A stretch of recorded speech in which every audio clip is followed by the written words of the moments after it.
Hello everyone, আসসালামু আলাইকুম। আশা করি সবাই ভালো আছেন। আলহামদুলিল্লাহ আমিও ভালো আছি। আজকে ডিনার করতে চলে গেলাম পানসি রেস্টুরেন্টে। আর সেখানে গিয়ে কি দিয়ে ডিনার করলাম এবং প্রত্যেকটা আইটেমের প্রাইস কেমন ছিল সবটাই এই ভিডিওতে ক্লিয়ার করব। তো স্কিপ না করে পুরো ভিডিওটা দেখতে থাকুন, আশা করি ভালো লাগবে। তো প্রথমে এখানে আমি ২ টা কাচ্চি বিরিয়ানি অর্ডার করে দিয়েছি। কারণ আমার সাথে যে আরো ২ জন ছিল তারা কাচ্চি বিরিয়ানি খাবে। তো তাদের জন্য আমি কাচ্চি বিরিয়ানি ২ টা অর্ডার করে নিয়েছিলাম।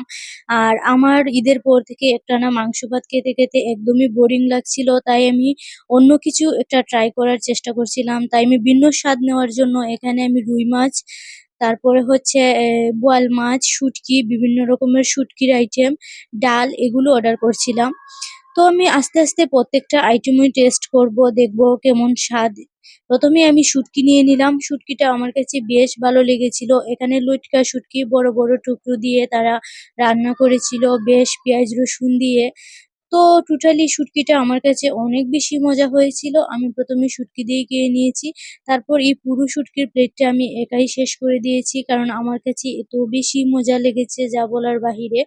তো দেখুন আমি শুটকি দিয়ে এভাবে ভাত মেখে লেবু দিয়ে চিপে আস্তে করে খেয়ে নিচ্ছিলাম।